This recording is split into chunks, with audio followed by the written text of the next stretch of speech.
Hey Epicenter Church, welcome once again to the Epicenter Church pre-show. My name is Ian. I'm the family life pastor here at Epicenter, and I will be your host here at the Epicenter Church pre-show. As you can probably tell from behind me, I'm coming to you from my home as we stay home for the holidays once again this week. Stay home for the holidays part 2. Also, if you've ever seen the Epicenter Church pre-show before, you know that whoever's hosting, whether it's me or Tim, we usually have a guest. And today, as you can see, I'm standing here alone, which means that my guest today is you. That's right, you are going to be, anyone who's out there watching right now during this pre-show, you get to be our guest here at the Epicenter Church pre-show. It's going to be an interactive morning today here at Epicenter, and so since you are our guest, you know that when we have a guest, what do? We interview them. So I'm going to be asking you a series of questions that you get to answer in the comments wherever you're watching. Now, I personally won't get to read and interact with your comments because we're streaming on 3 different platforms. It'd be impossible for my ADD brain to pay attention to all those comments and still host this pre-show. As a matter of fact, as you can see, I'm getting distracted just thinking about it. But we do have hosts on all 3 platforms that will interact with you as much as possible. And you can also interact with one another as you answer these questions. So we're going to interview you, our esteemed guest, on today's Epicenter Church pre-show. And in between some of the questions, we'll work in some announcements and other information that you might need. So the first question for every single one of you is, you know, Christmas was just 9 days ago, if I'm doing my math right. What is the best gift you have ever gotten? Make sure you type it in the comments, interact with the answers from others, but let us know what's the best gift. It doesn't even have to be a Christmas gift. It could be a birthday gift, could have just been I'm thinking of you gift, but what is the best gift that you have ever received? And while you're typing, I just want to let you know that if this is your first time joining us here at Epicenter Church, watching online, we would love to connect with you. And the best way to make that happen is for you to fill out a digital connection card. You can do that by going to yourepicenter.com/welcome home. Fill out that digital connection card and we will send a gift to you in the mail wherever you live. No matter where you are, we're going to get something into your hands if you fill out that digital connection card. And again, that's yourepicenter.com/welcome home. Hopefully by now you have been able to write in the answer there, what is the best gift you have ever received? For me, it's pretty complicated. I've received a lot of gifts. I've got an awesome, generous wife and family. But my favorite gifts are usually, they fall in one of 2 categories. Either it's something that someone put a lot of thought into. No matter what it is, I love those kind of gifts. This year, my wife and I came up with 10 different categories, and we had a certain budget. We had to buy gifts for each other in each of those 10 categories. So I really love that. Got some cool stuff. So that's one category where it's my favorite kind of gift because you really put a lot of thought in it. And the second is if it's shoes. That's okay, simple enough. All right, so hopefully you were all able to share some great gift getting stories as well. And the second question, it's a little bit of a thinker, but also hopefully we're going to get some good recommendations off of this interview question for all of you, our guests here on the Epicenter Church pre-show. And the question is, what is your favorite restaurant that is not located in Cumberland County? It could be in Wake County, it could be in Hope County, it could be in South Carolina, it could be in Florida, it could be in California, wherever it is. Maybe somewhere when you go home, you make sure you stop here. But let us know, what is your favorite restaurant that is not located in Cumberland County? And while you're answering that question, just let me just let you know about ekidsathome.com. That is the website that we've set up for you and your kids in kindergarten through 5th grade to access the curriculum for this week and keep your kids up to date with what's happening in eKids and keep them connected to Jesus as well. And also, I want to let you know that Epic Students is hosting or holding our 2021 kickoff party this Wednesday, January 6th at 7 o'clock p.m. and that's for students in grades 6 through 12. So we would love to have your students join us. Hopefully you've been able to answer that question of what's your favorite restaurant that's not in Cumberland County. I'm looking forward to going back through the comments and finding some good recommendations for myself. As for me, my wife and I love every time we visit Raleigh, we stop in downtown and we go to the Pit. Well, not every time, but as often as we can. It's a great barbecue restaurant. We love it. So that's probably our favorite restaurant that's not in Cumberland County. So our third question now, for those of you who are our guests here on the Epicenter Pre-Show, which if you're watching, that's you, is have you ever been told that you look like someone famous? And if so, who?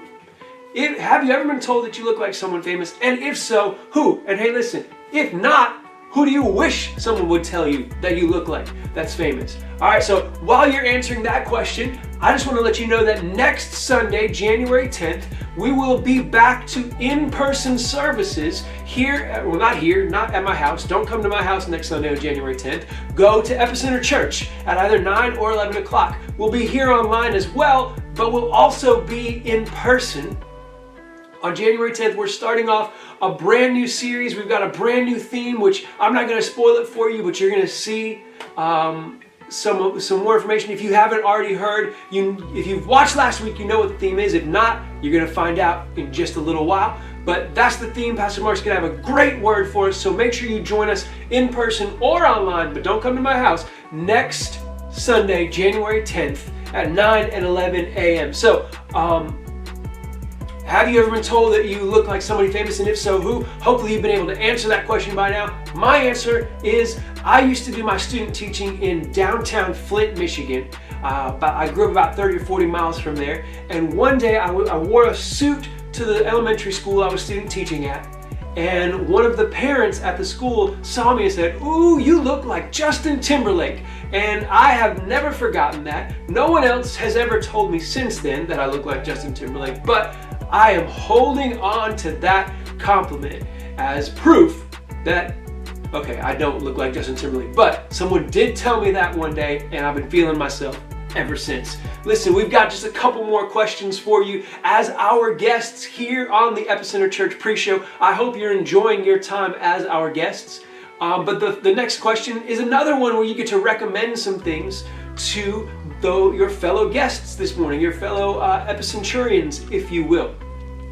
And that's this: what is your favorite worship song or group? Maybe you can't pick just one song, but there's a group that really helps you get in the presence of God and really get your worship on, if you will. So share with us in the comments, whether you're watching on Facebook, YouTube, or our website. Let us know, what is your favorite worship song or group? And while you're answering that, I just want to let you know that if you want to give online to Epicenter Church, you can do that by going to yourepicenter.com/give. Once you get there, it'll give you a list of several different options. It's as easy as clicking the link and following the directions from there.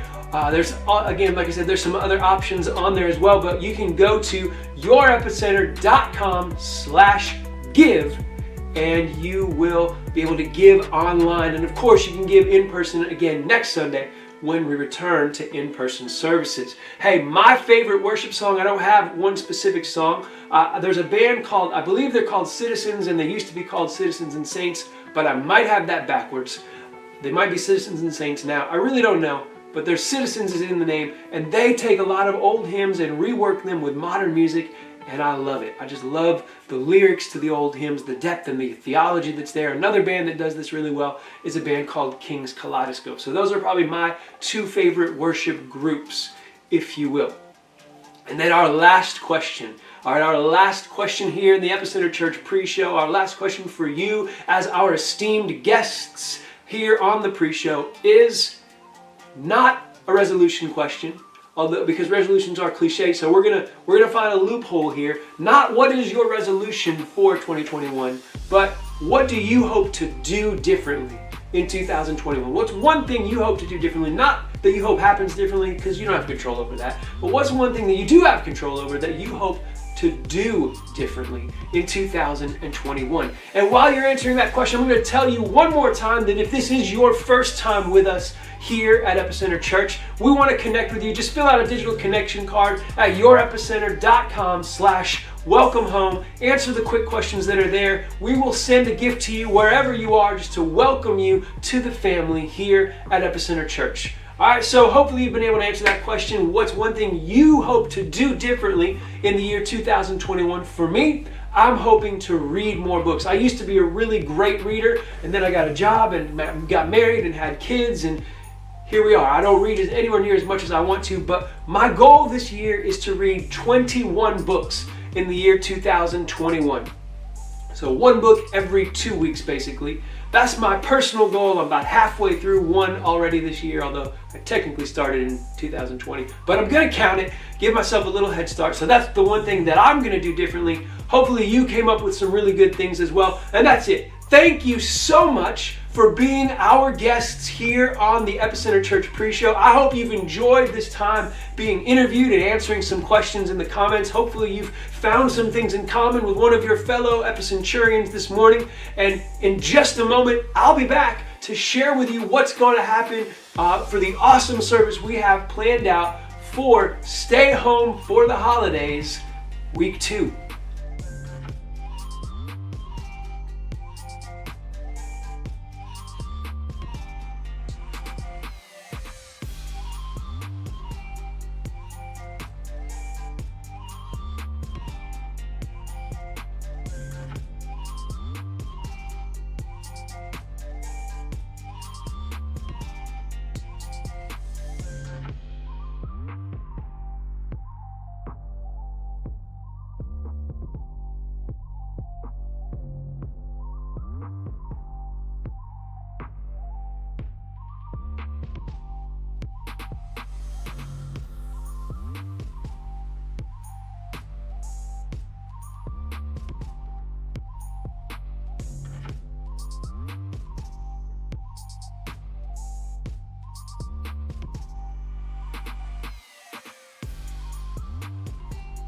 Hey, good morning, Epicenter Church. Thank you for joining us for Stay Home for the Holidays, week 2. My name is Ian. I'm the family life pastor here at Epicenter. I'm coming to you from my home as we stay home for the holidays once again.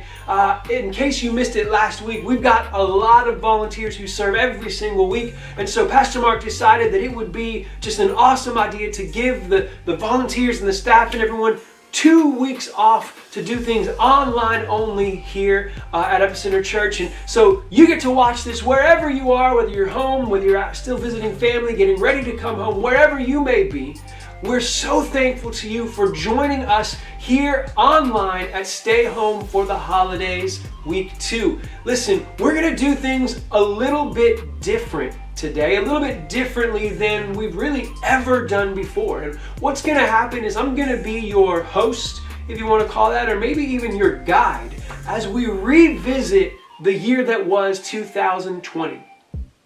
As we kind of take a look at what's going on. You know, Pastor Mark said many times this year that church is not canceled, it's just different. And we did things, a lot of things, really different in the year 2020. And so we're going to kind of look at some of those. We're going to revisit our theme for the year. We're going to look at some of the ways that God used Epicenter Church to make a difference in our community, even as things were going kind of crazy all around us.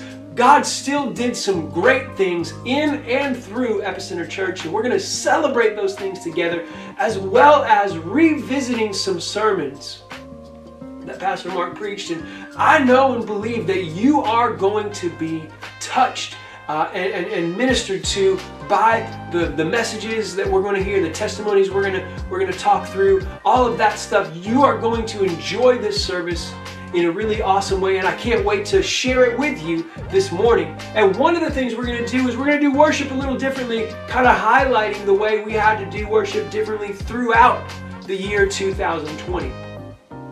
As if you've been with us for a while, you know that we did all kinds of different worship. We did live worship. We did pre-recorded worship. We did acoustic worship in a little circle. We did stay-at-home worship for several weeks. And so today we're going to get a little taste of a few of those different styles. Not all of them are going to fit into our time together this morning, but we're going to take a look at a couple of different ways that we did worship here at Epicenter Church in 2020. So check it out.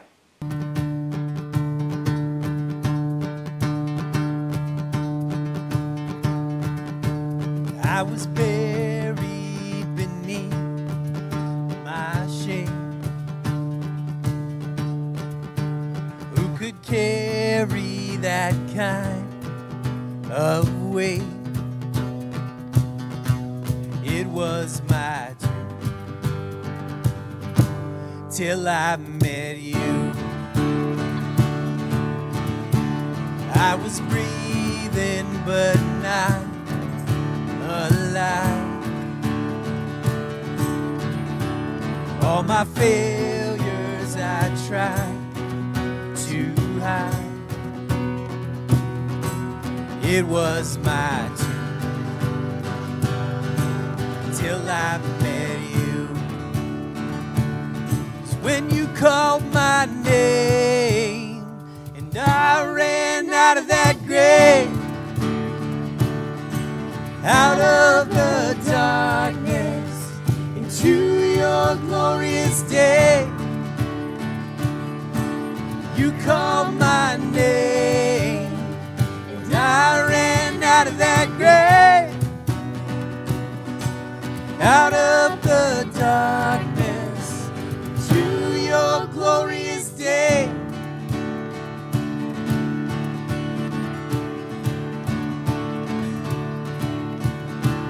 Now your mercy has saved my soul. Now your freedom is all that I know. Yeah, the old made new. Jesus, when I met you, oh, what a day when you called my name. I ran out of that grave, out of the darkness into your glorious day. You called my name, and I ran out of that grave, out of the darkness into your glorious day. Y'all ready?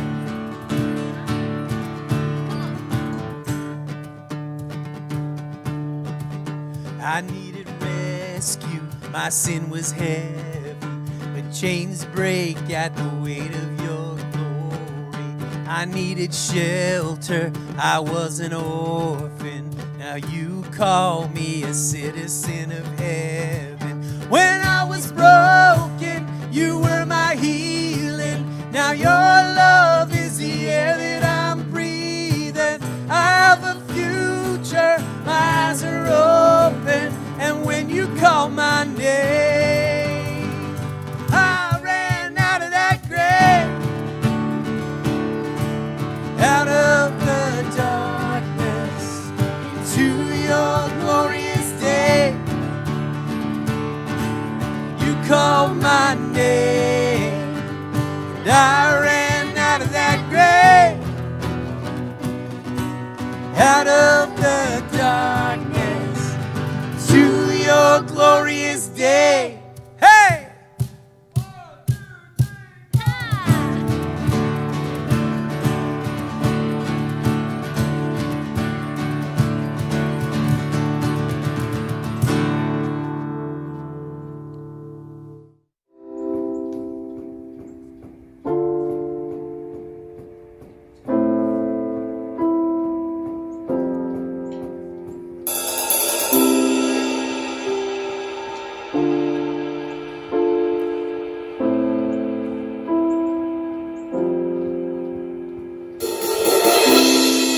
carried a burden belong on my own. I wasn't created to bear it alone. And I hear your invitation to let it all go. And I see it now, I'm laying it down. And I know that I need you. I run to the Father, I fall into grace. I'm done with the hiding, the reason to wait. My heart needs a surgeon, my soul needs a friend. So I'll run to the Father again and again and again and again. Oh, oh, oh. Saw my condition, had a plan from the start. Your son for redemption, the price for my heart. I don't have a context for that kind of love. I don't understand it, can't comprehend it. All I know is I need you. Run to the Father, fall into grace. Done with the hiding, a reason to wait. My heart needs a surgeon, my soul needs a friend. So I run to the Father again and again and again and again. Oh, oh, oh, and again and again. Oh, oh, oh. What has been in your sight long before my first breath, running into your arms, running to life from death. I feel this breath deep in my chest. Your mercy is calling out, just as I am. You pull me in. I know I need you now. Run to the Father, fall into grace. Done with the hiding, the reason to wait. My heart needs a surgeon, my soul needs a friend. So I run to the Father again and again. Run to the Father, fall into grace. Done with the hiding, the reason to wait. My heart found a surgeon, my soul found a friend. So I run to the Father again and again and again and again. Oh, oh, oh, and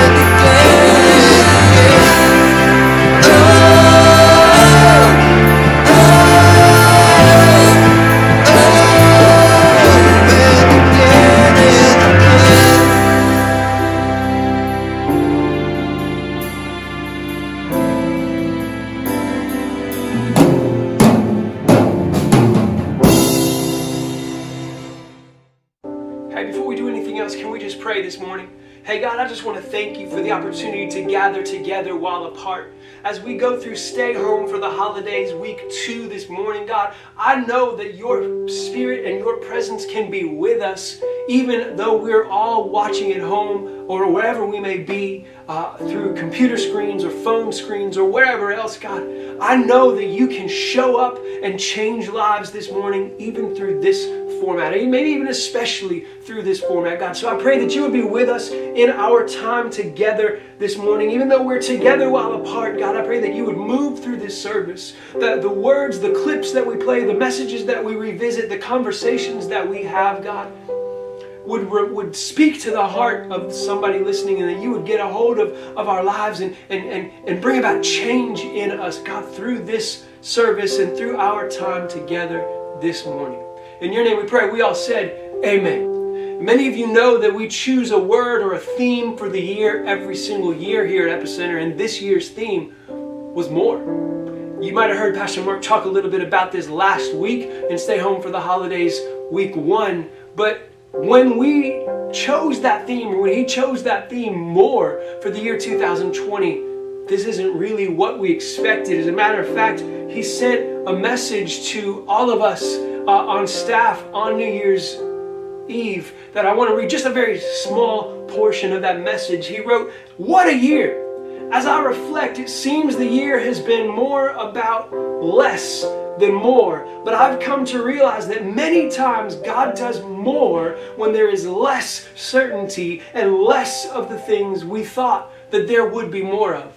And so even though that word more seems somewhat contradictory to the way that the year went, as Pastor Mark said there so well, I believe that God was doing more in a lot of ways that weren't necessarily obvious or immediately apparent. And so what I want us to do now for the next few minutes is revisit a message that Pastor Mark preached in the very first month of the year in 2020. It's week 3 of our series More, or Meant for More, as he was kind of unveiling or rolling out the theme for 2020. He preached this message on January, the 3rd week of 2020. So check out this clip from More.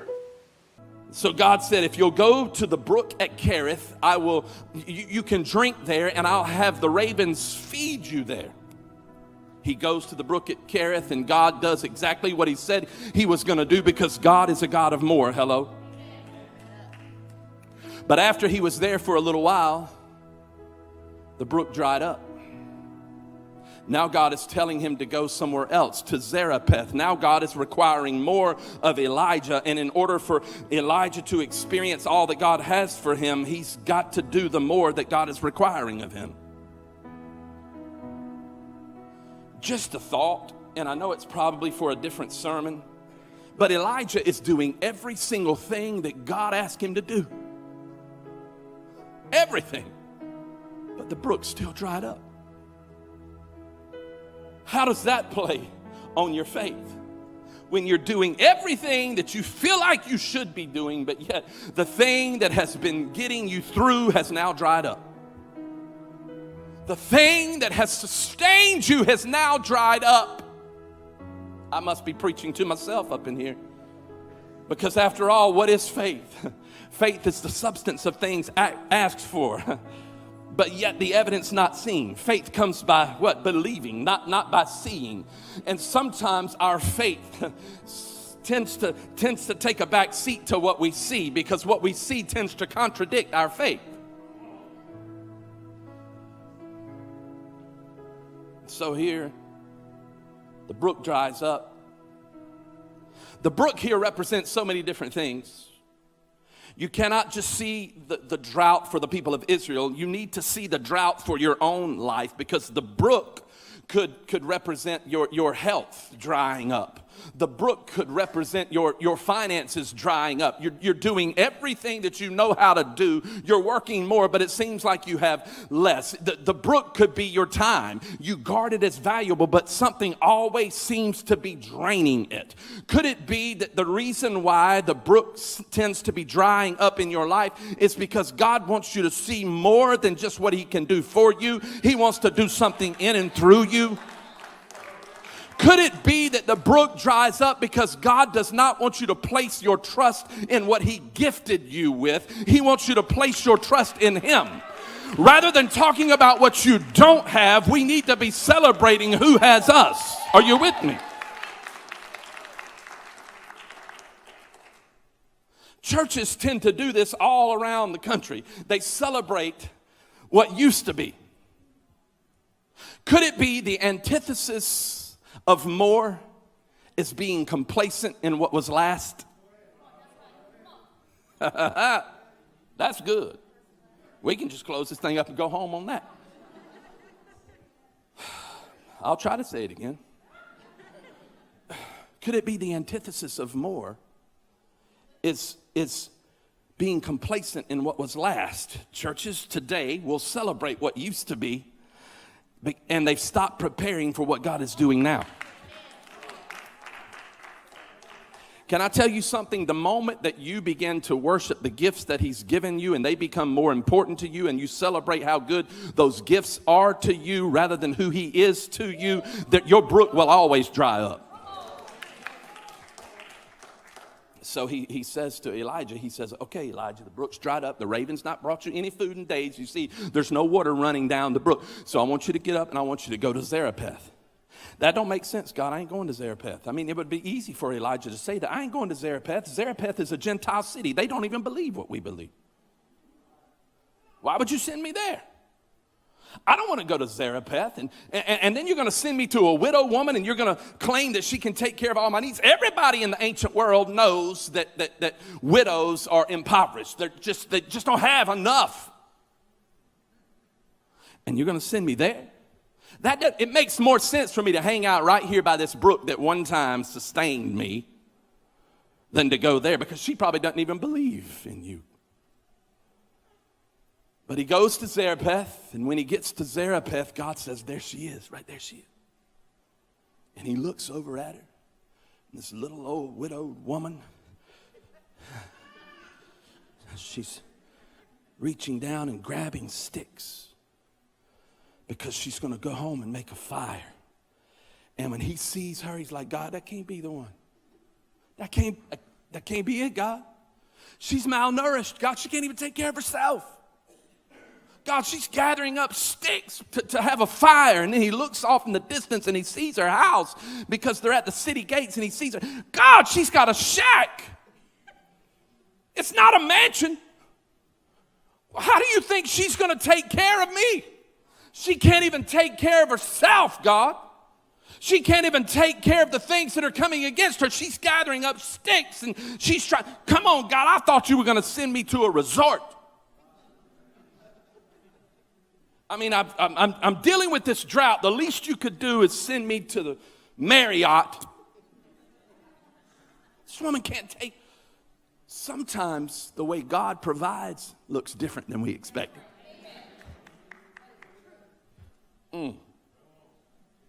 Sometimes we miss what God is trying to do, because what he's trying to do through us looks so different than what we need from him. Good Lord, it looks like we're on two different streets here. This is what I need from him, and this is what he's trying to do through me. Come on, God, this can't be. Listen, it was the same way for Jesus. People missed him being the Savior of the world because they were looking for this Savior to come in riding with force, taking over this political system and causing people to be free from this political system. But God sent Jesus Christ in the form of a baby because he wasn't concerned about a political system. He was concerned about freeing people spiritually. But people miss Jesus Christ and look past him because he doesn't look like they thought he would look. I wonder how many opportunities we've missed because they come in a form that we didn't expect them to come in.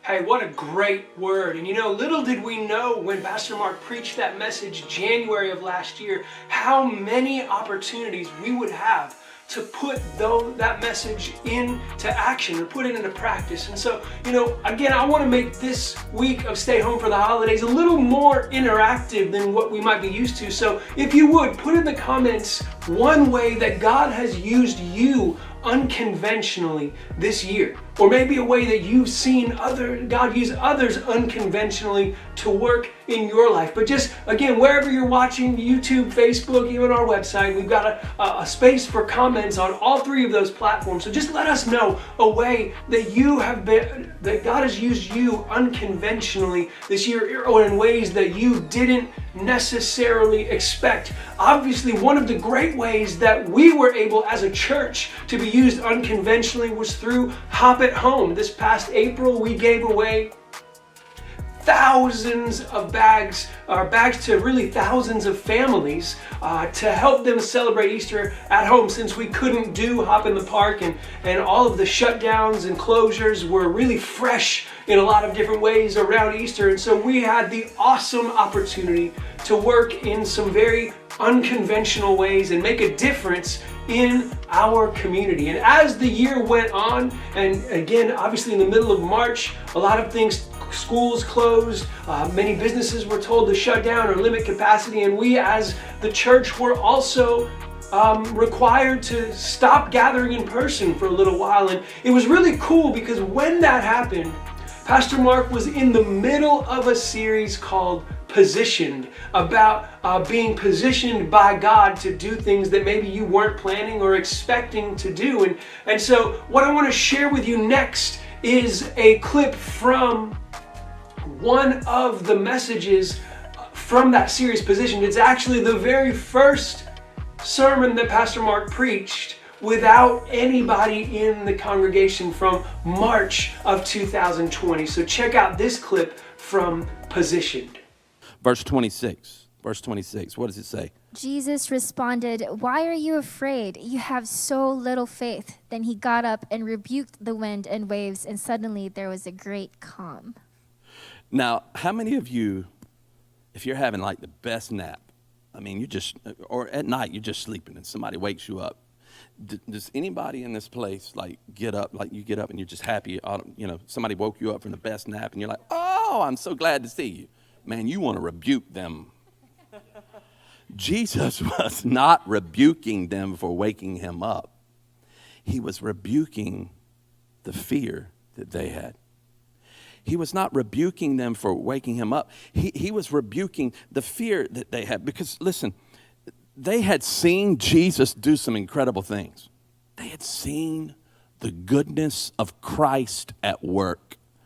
And the moment that life begins to go in the opposite direction of their faith, they begin to question, does he care about us? Is he going to let us drown? Jesus, are you going to let us drown? Come on, don't you care about us? You did all kinds of stuff for them. Why do we have to suffer this?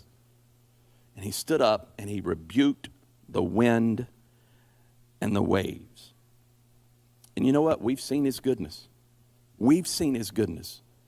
If you've been a Christ follower for any amount of time, you've seen the goodness of God. You know his goodness. You know he's been good to you. You know that his grace has been poured out in your life when you didn't deserve it. You know that he showed up and he's helped you in the past. Listen, we may not have, knowledge of the future. We may not know how it's all going to play out, but we can have some uncertainty. But one thing that we need to be certain in is that God is always good. He is always good. There's no virus. There is no stock market crash. There is no collapse in the economy, any health issue that will disprove that God is always good. That's good. And then, like, one of my favorite parts of the story that sometimes I have to read to myself over and over and over and over and over and over is notice that Jesus deals with their fear before he deals with the storm. He did not deal with the storm and then deal with their fear. He dealt with their fear. He was showing them this is how you deal with the storms in your life. He dealt with their fear and then he dealt with their storm. What did he say? Hold on a second. Let me read this to you. I'm going to read it. It says, "You of little faith, why are you so afraid?" Then he got up and he rebuked the winds and the waves, and it was completely calm. See, he's trying to shift their focus. He's trying to move them back to a faith focus. He's trying to move them away from fear and move them back to faith. And he's saying, are you going to watch the waves, or are you going to watch the one that's over the waves? Are you going to watch the waves or the one that's over the waves? Are you going to, give in to the bad news, or are you going to hold on to the good news of Jesus Christ? Which is it going to be? Which is it going to be in this season? Because I know that you're sitting at home today and with not really knowing, uncertainties, maybe quarantined, maybe whatever. But are you going to focus on Jesus, or are you going to focus on what's wrong? Because when you begin to focus on Jesus Christ, you realize that his goodness, that he will never leave you nor forsake you, that he is with you every single step of the way, that you may be in a storm, but you don't have to worry about the absence of Jesus Christ because he was in the boat. Three things I'm going to give you at home. I want you to write these things down at home. I know you can't write these things down, but three things, and then I'm going to close with this. Three things. No, you have Psalms, right? I got to go to Psalms. So three things. One, God has power over your storm, so trust him. God has power over your storm. It doesn't matter what your storm looks like, Jesus. It doesn't matter what your storm, it doesn't matter if the stool you're sitting on is breaking. Jesus, a screw just fell out. There's another one. It doesn't matter. Jesus is over your storm. So you have to trust in him. Secondly, you have to know that you have the God of peace. Think about that. You have the God of peace. You do not have just the peace that God offers. You have the God who offers peace. There's a difference. He was in the boat. They're wigging out, and Jesus is just a touch away. He's just a touch away. They can see Jesus. He's not worried like them. He's in the boat with them, which takes me to the third thing. Jesus is always in your boat. He's always in your boat. He's always there. You may feel like you're all alone, but you're not alone. You may feel overwhelmed, but what you're going through can never overwhelm him. You may feel like that things are beyond your control, but they're not beyond his control. You may have great uncertainty, but you know and have to trust and be certain that God is good, and you need to hold on to the truth that it doesn't matter where you are or what you're going through, that you may have uncertainty, but you can hold on to the certainty that even though you don't know what tomorrow holds, that he holds tomorrow in the palm of his hand. In the same way that he stood up and he said, "Peace, be still," it's the same way that he can speak into your heart and into your spirit and into your mind, whether you're going through sickness, divorce, financial despair, whatever it is, he's with you. And there is no storm that is any match for your Savior. Hey, again, what an awesome message. It's so great to know that, among all those other things that Pastor Mark shared in that really impactful and inspiring clip, it's just a great reminder to remember that Jesus is always in our boat. Even when things aren't going the way we expected, even when it feels like life is swirling and storming all around us, it's so great to know that Jesus is in the boat with us. And if you have a story from how God kind of reminded you this year that he was with you even in what felt like a storm, please feel free to share that in the comments with us. Again, we want to make this an interactive service this morning. And listen, as we went along, continuing to learn how to do church not canceled but different, we tried lots of different approaches. We had one service we did entirely from home, very similar to this one. We would do roundtable conversations. Pastor Mark would preach to an empty congregation, all kinds of different things. But we were so excited in June when we were able to come back to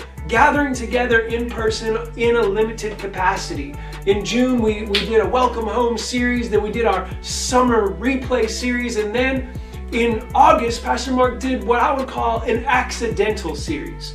We went to revisit that topic of more that first week of August, and he ended up spending 4 weeks in 1 Samuel chapter 14, the story of Jonathan and his armor bearer.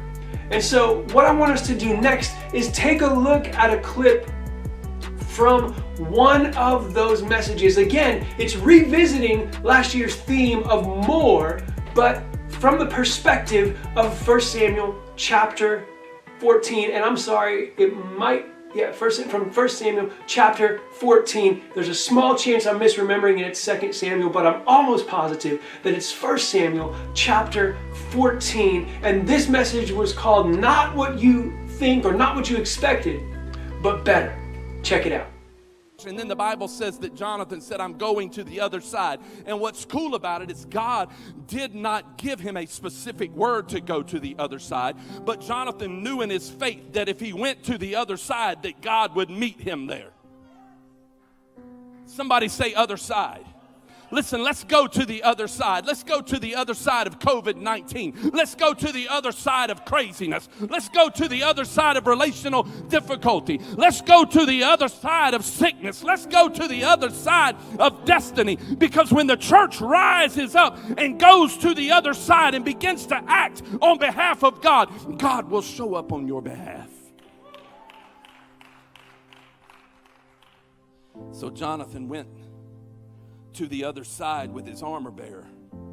We know the rest of the story, the rest of that particular part of the story anyway. Jonathan and his armor bearer, they killed 20 men in this initial raid inside of a half acre. 20 men die, and then something happens in the next part of this verse. It says Jonathan decided to go to the other side. And there's two types of faith that are present in this story. Before I get to the next part, there's two types of faith. One is the type of faith that Saul has, where it's an inactive faith. I mean, he's still a follower of God, but yet his faith is inactive. And then there's Jonathan's faith, who grabs the sword, sharpens the sword, and he goes to the other side. You see, there's so much symbolism here.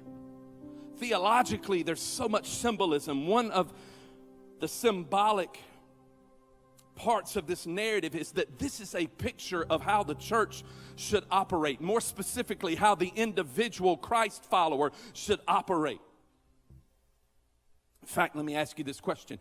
When was the last time that you took your sword of faith to the other side boldly? When was the last time that you boldly took your sword of faith to the other side? Because how many of you know God will act on your behalf, but sometimes it's not in a way that you expected. Are you with me? I mean, he will act on your behalf, but it's not in a way you expected. You had all of these visions of grandeur, and you thought God was going to show up this way, but yet God showed up this way, and it seemed to be totally opposite of the way you thought he was going to show up. God has a way of doing that. But let me say this to you. One thing that you can expect from God is when you use your faith, you can expect God to show up with his provision. When you use the sword of faith, you can expect him to show up and provide in a way that you could not provide for yourself. So that's what Jonathan did. He said, let's go to the other side. He didn't wait. He said, let's go. While Saul is waiting, Jonathan is going. While Saul is sitting under the pomegranate tree, Jonathan is going. Jonathan didn't say, let's go to the other side because God gave him a specific word. He said, let's go to the other side because he knew that he had a faith that compelled him to go to the other side. You see, what happens in the rest of this narrative is the result of Jonathan's faith. Because Jonathan's faith exposed the faithfulness of God. Jonathan didn't pray and stay like Saul. Jonathan prayed, sharpened his sword, and went. And because of it, let me show you something. Look at verse 15. Everybody say verse 15. In verse 15 it says, then panic struck the whole army, those in the camp and in the field, and those in the outpost and the raiding parties, and the ground shook. It was a panic that was sent by God. hold on a second. It was a panic that was sent by God. Grab this. This is not how Jonathan thought things would happen if he went to the other side, but yet God got involved in the happenings. How many times do we allow the circumstances in our lives to cause our reaction to be one of inaction? How many times do the circumstances look so large, the things that are coming against us, that it just causes us to retreat to underneath the pomegranate tree, and rather than reacting with the sword of faith, you begin to fall back into a place of inaction? How many times do we allow the odds that are coming against us to keep us out of what God has for us? Verse 15 says that a panic struck the entire army. A panic struck. A panic that was sent by God. They started fighting one another. Let me just go ahead and preempt the story. They started fighting one another until they were killing each other. Here's what is so cool. The people of Israel, the army of Israel, they did not have any swords. The Philistine army had all of the swords. And now God is using the Philistine army's swords against themselves. What I'm trying to say to you, and I don't think you're grabbing this, I don't think you're catching what I'm throwing, but sometimes you feel like what's against you is more than you can handle. But what you really need to realize is that what is coming against you, God may use it for you. What you think is a disadvantage, God will use as an advantage. Somebody needs to hear this. You feel like you're at a disadvantage, but that's the place to be, because God is using that place to reveal his power. It may not be what you thought. It could be better. It may not be what you thought. It could be better. Hey, I know that there are so many things about the year 2020 that were absolutely not what I thought that they would be, but in many ways they were better. I can't remember a year when I've been able to spend as much time with my family as I have been able to this year. And you know, while every once in a while we tend to drive each other a little crazy, it's been so great for my relationship with my wife, with my kids, and even getting to know our new baby this year who's going to turn 1 in a couple weeks. It's been such a wonderful opportunity to spend time with them. And that's just one of many ways that it wasn't what I thought it would be, but it was even better. As the summer went along here at Epicenter Church, you know, Epic students returned to in-person services on August 19th. E-Kids returned for kindergarten through 5th grade on August 30th. E-Kids Junior returned towards the end of October, I believe. I don't remember the date exactly. And we've gotten back to doing church still different, but a little more like normal, but also not like normal at all. We're still operating at, you know, 50 limited or 50% capacity. We're still working hard to bring you some great content and a great online experience for those of you who are still watching from home. We're doing everything we can to connect with you, whether you're joining us in person or whether you haven't been to an in-person service since February, but still consider yourself part of Epicenter Church. We value every single one of you, and we're so thankful for you, for being part of the Epicenter Church family. But as things went on through the fall, we did a series in September called Washed. So a series in the fall, I don't remember if it was September or October, called Washed. And then we moved into a series called Serve. And again, that series was all about how God has, even in the middle of everything looking different and not being what we thought it would be, God was going to use us to make a difference, to make an impact in our community. Not just our community at large here at Epicenter Church, but our personal communities as well, our neighborhoods, our families, our workplaces, whatever it may. We were called to serve, even though life looks different. And so check out this clip from week 1 of our series, Serve. But the men who had gone up with him said, we can't attack those people because they're stronger than we are. And they spread among the Israelite people a bad report about the land that they had explored. Somebody say a bad report. They said the land that we explored devours those that are living in it. All of the people we saw there are of great size. We saw Nephilim there, the descendants of Anak come from Nephilim. We seemed like grasshoppers in our own eyes, and we looked the same to them. Go back to verse 26, though, and 27. Look, it says, they came back to Moses and Aaron and the whole Israelite community, and there they reported to them. Here's the report. What are you reporting? They said to the whole assembly, here's the fruit of the land. They gave Moses this account. We went into the land which you sent us, and it does flow with milk and honey. Here's the fruit, but the people who live there are powerful, and the cities are fortified, and we even saw descendants of Anak there. But they are too powerful. But they are more than we can deal with. Can I ask you this question? Is reporting the news becoming more important than serving up the solution? Think about that. Is reporting the news becoming more important than serving up the solution? Because we're always reporting the news. We hear a piece of news on Fox or MSNBC or CNN, and the first thing that we do is let our fingers begin to do the talking. And we begin to convey what we've heard, spread what we've heard. What report are you giving?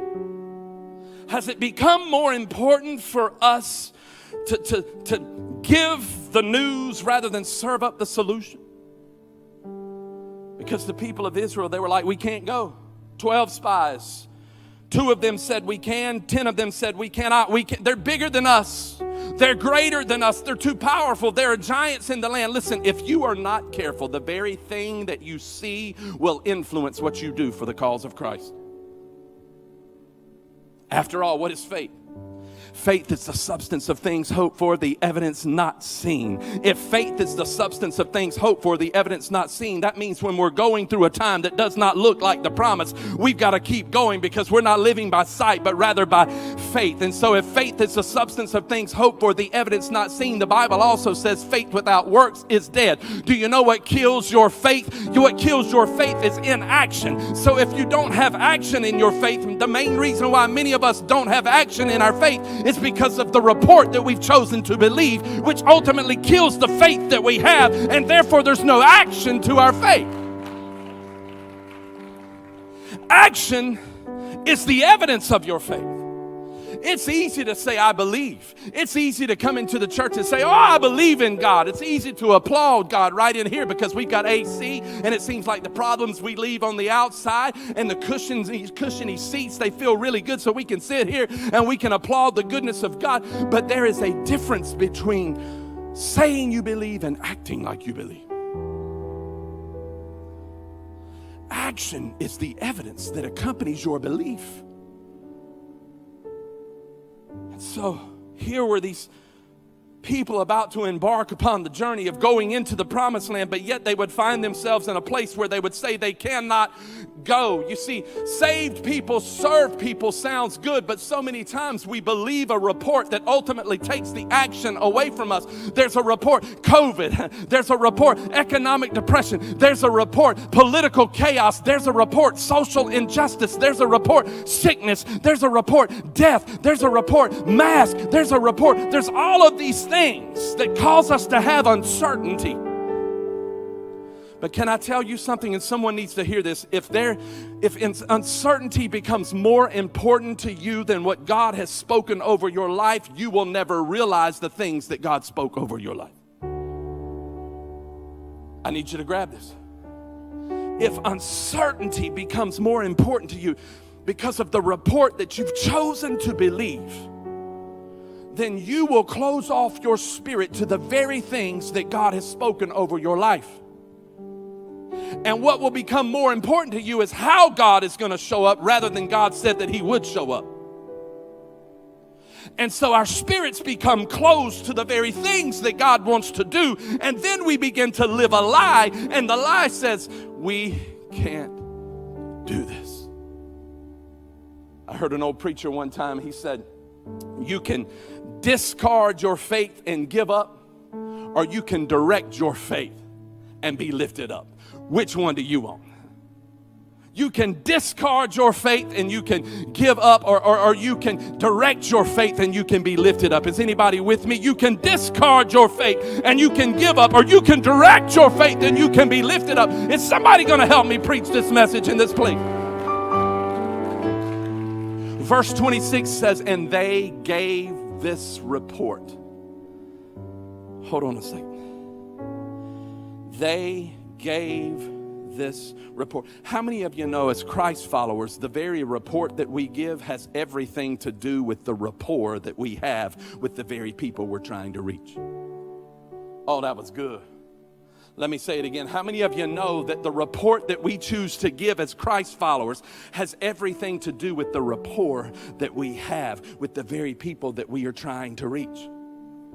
And listen, our culture is inundated with bad news. I'm sick of bad news. That seems like all we have is bad news this and bad news that and bad news this. Don't you think it's time for Christ followers to stand up because we have the good news of Jesus Christ, and use the good news of Jesus Christ to plant a seed right in the middle of chaos, because it's time for the church to rise up?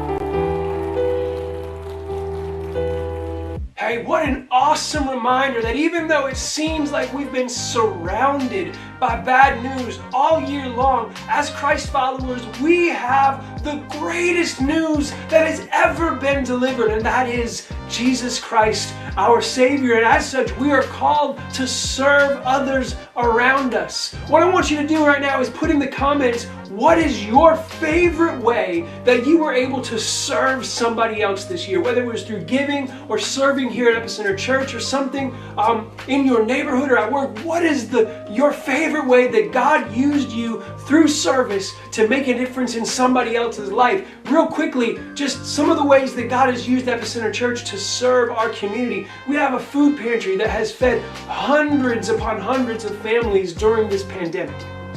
We've partnered with the Department of Social Services to provide Christmas gifts for almost 200 teenagers in foster care, many of whom might not have gotten much at all for Christmas if it weren't for those generous donations. We've worked with local organizations and helped people as often and as much as we possibly can. And at the end of November, we celebrated with Bumper Crop and Operation Compassion. We collected over 12,000 pounds of food for our food pantry and served over 4,000 Thanksgiving meals to those in need. As a matter of fact, in just a moment, I'm going to play for you a clip of just a kind of a recap of what happened on that wonderful, awesome Operation Compassion Week, and some of the great ways that God used us to serve our community. But again, remember, put in the comments your favorite way that God used you to serve others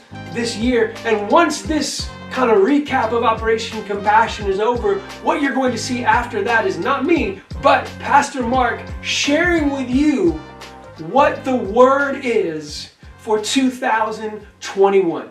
So check it out.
So God visits Joshua and he empowers Joshua with a promise. He says to Joshua, I'm going to give you everywhere you place your feet. I'm going to bless you. I'm never going to leave you, nor am I going to forsake you. I will be with you always. And then after Joshua begins to lead the people of Israel into the promised land, it seems to be one battle after another, after another, after another. One difficult place after another. One year like 2020, one after the other, after the other. But at the end of Joshua's life, Joshua's word says something here. It says in verse 43 of chapter 22, it says, so the Lord gave Israel all of the land that he had sworn to give to their ancestors, which was 450 plus years before, close to 500 years. And they took possession of it and they settled there. The Lord gave them rest on every side, just as he had sworn to their ancestors. Not one of their enemies withstood them. The Lord gave all of their enemies into their hands. Listen, I don't know about you, but I certainly would love to have rest on every side in 2021. I know that we're carrying COVID with us from 2020 into 2021. And as we turn the page, I know we're still going to be dealing with it in some way, shape, fashion, or form. I know that the past year has impeded our ability to do church as normal. We know that, and we've tried to adapt to that because we want to meet your needs. But I also believe that God is also going to give us rest on every side. And then he said this, hold on, before I read that last verse. He said, the Lord gave all of their enemies into their hands. Here's what I love about that. At the very beginning of this passage, he says, or at the very beginning of Joshua, he says to Joshua, I'm going to give you everywhere you place your feet, and I'm going to be with you everywhere you go. I will never leave you nor forsake you. But yet it was one battle after another, after another, after another. You see, God did not promise us that we would not have battles. What he promised us is that he would never leave us in those battles.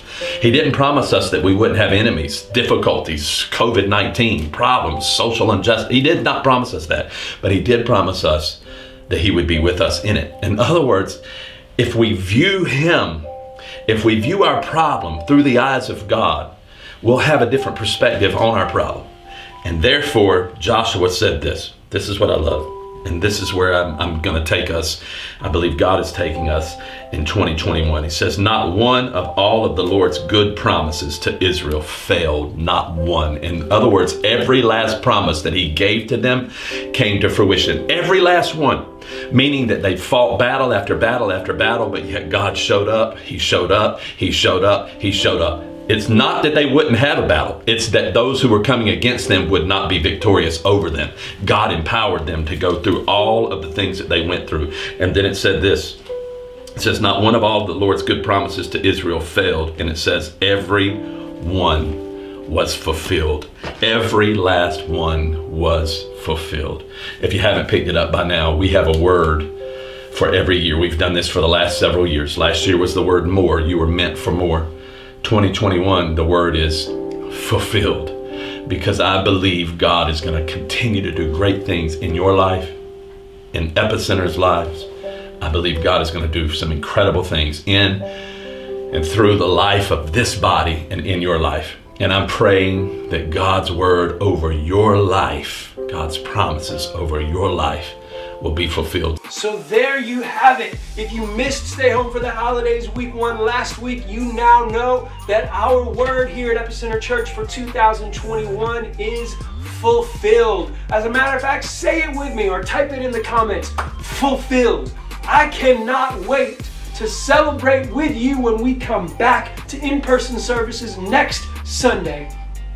As we start out this theme, this idea, this mindset of living a life fulfilled. I don't know what word Pastor Mark has for us next week, but I know it's going to be amazing. So whether you join us in person or online, make sure you're there next Sunday, January 10th, as we celebrate with Fulfilled. And thank you so much for being part of Stay Home for the Holidays week 2 with all of us this morning. It has been my great honor to be your host or your guide, if you will, through 2020, the year that was at Epicenter Church, as we look forward to 2021? As a matter of fact, one question that I haven't asked you yet, one thing I haven't asked you to put in the comments is, what was your favorite moment of being part of Epicenter Church in 2020? Let us know in the comments, and while you're down there, also let us know, what are you most looking forward to as part of Epicenter Church in 2021? So it's really a two-part question there. What was your favorite moment or part of being part of Epicenter Church in 2020? And what are you most looking forward to as part of Epicenter in 2021? Again, thank you for joining us this morning. A couple of quick reminders. If this is your first time with us, we want to connect with you. So please go to yourepicenter.com/welcome home and fill out a digital connection card there. Also, if you need to talk to a life coach, if you have some questions maybe about some of the things that you heard, or you're going through a time you just want some advice or some guidance, there's a number on the screen right here that you can call or text, and a life coach will get in contact with you. Also, you can go to ekidsathome.com and you can check out the content we have there for kids in kindergarten through 5th grade. Epic students will be in person and online this Wednesday at 7 o'clock p.m. for our 2021 kickoff party. So if you have students in grades 6 through 12, we would love to have them join us for that. And if you want to give to Epicenter Church, you can do that online at yourepicenter.com/give. One more time, thank you so much for joining us for Stay Home for the Holidays Week 2, and we cannot wait to see you next Sunday, January 10th, as we kick off the brand new series, the brand new theme for the year with Fulfilled. We will see you there.